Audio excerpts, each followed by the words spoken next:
my name is Jillian. I'm a licensed professional clinical counselor and I just passed the NCMHCE. I'm going to share my experience and best test taking tips so you can pass too. Let's jump into it. The NCMHCE gives you 11 unique case studies and 9 to 15 questions to answer per case study.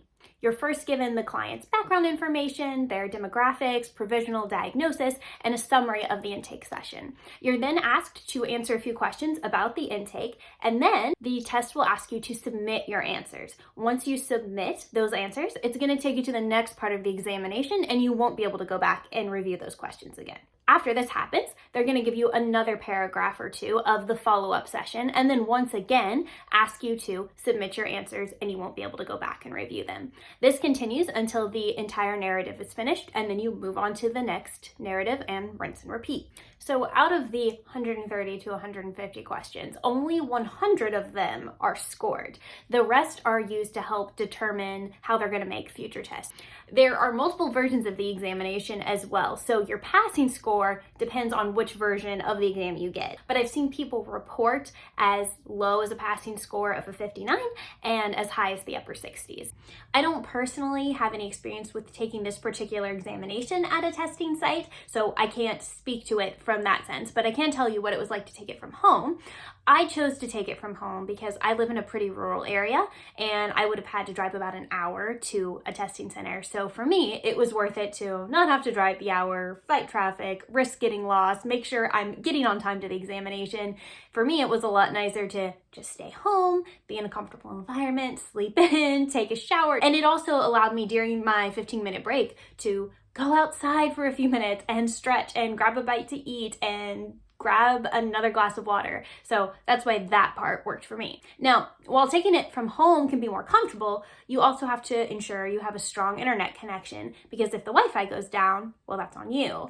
You also have to make sure that no one else is in the house when you're taking the test, because if anybody walks by the room that you're taking the test in, you could be disqualified. It also requires a little bit of extra preparation because you need to clear off a space, remove any papers or anything that could make it look like you might be cheating. So you do have to clean it all out, and then the proctor is going to have you take pictures of your desk area, and then they'll approve it, assuming that you don't have anything that looks like a red flag.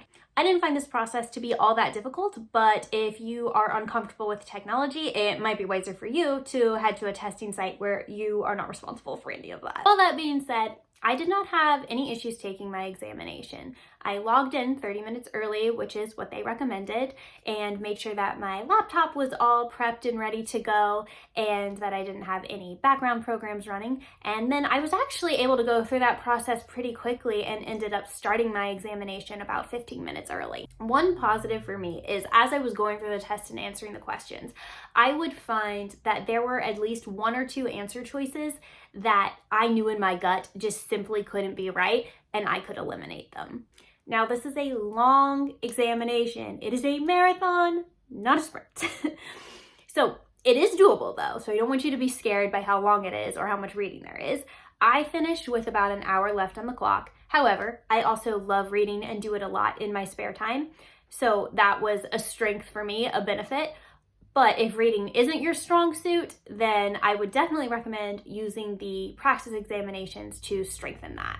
After I finished and submitted the exam, I logged back into Pearson to get my score, which took about 5 to 7 minutes to generate. So if you finish the test and you log back into Pearson and don't immediately see your score, don't panic. It's coming. I promise. It just takes 5 to 7 minutes, albeit a long 5 to 7 minutes.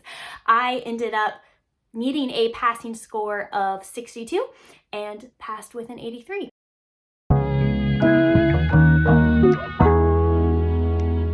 This is an examination that tests your knowledge on the practice of counseling.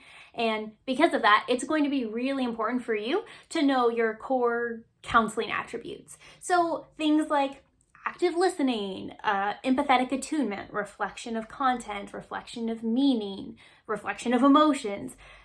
All of these things that really we probably integrate fairly naturally into our counseling every day, but haven't reflected on since our early counseling days when we were in school. It'll be helpful for you to know these skills, well enough that you can recognize examples of them when they come up on the test. Also, I cannot stress this enough. Know your DSM-5 TR extremely well. I wouldn't say you have to memorize every diagnosis in there, and you don't have to memorize every criteria for every diagnosis, but you do need to be very familiar with them. So if the examination gives you an additional symptom and says, well, now what does your client have, that you'll know enough of the difference to be able to parcel out which one is which. I made flashcards of all the major diagnoses that I thought would come up. So things like bipolar 1 and 2, PTSD, general anxiety, major depressive disorder, anything that I thought could come up on the test, I wrote it down. I was not shocked by any of the diagnoses that came up on the exam. So I don't expect that you're going to get one that's like elimination disorder or something that we don't commonly see. It was pretty much the more common diagnoses. It's going to be important that you know differential diagnoses. As an example, if we're taking anxiety disorders, you need to be able to tell if this is generalized anxiety or if it's social anxiety or specific phobia or panic disorder. Knowing these differences and being able to tell what symptoms make which one what, that's going to be key. Knowing some of the basic assessments is helpful, like substance abuse assessments, but honestly, this didn't seem to be a very large part of my examination, so I don't think you have to spend time memorizing every different assessment you can find out there. Know your ethics, of course, informed consent, limits of confidentiality, things like that. Honestly, I believe your gut is going to get you through a lot of these questions. Here's how I studied and the resources I recommend. Like I said earlier, I made flashcards of all the diagnoses I thought could show up on the exam from the DSM-5 TR. Aside from that, practice tests are your best friend. There's this one from the NBCC that's a mini version of the practice exam. It's probably 5 or 6 case studies. Right now it costs about $35, which is expensive, but it did ship quickly, and I found it to be most similar to the actual examination as far as its format. So it was really good for getting used to that. And I actually ended up scoring pretty similarly on that exam to what I scored on the actual test. The other resource I highly recommend is counselingexam.com. Now, this resource is a bit pricey, so I only paid for 1 week of it. However, if I was to go back and do it again, I would have paid for a full month and pretty much solely used this resource. Particularly, the practice exams and practice narratives are the most helpful, or at least the things I found to be the most helpful, because they walk you through what it's like to actually take the test, which helps you get used to what kind of questions might be asked and helps you also get used to reading the vignettes and how much time that's going to take you. I was scoring on average in the 70s on those practice exams and narratives, and then ended up scoring an 83 on the actual exam. So I found the real thing to be a touch easier. The site will also help you discover your weak areas, and then you can supplement that knowledge with their articles, videos, and podcasts. I briefly used the Momatrix study guide, but I found it to be too in the weeds and significantly less engaging, so that one just didn't work for me. I did find some study groups on Facebook for both this exam and the NCE actually, and I found those to be helpful because then you could see people's experiences and what they recommend studying, which really helped me focus on my areas of study. So for me, those groups, the DSM-5 TR, that mini practice exam from NBCC, and the counselingexam.com were all I needed. Overall, this exam is very doable. Now, I do think it's worth studying for versus trying to wing it, but just focus on your counseling theories, Gestalt, person-centered, CBT, etc., your counseling attributes, different diagnoses, and you're going to be just fine.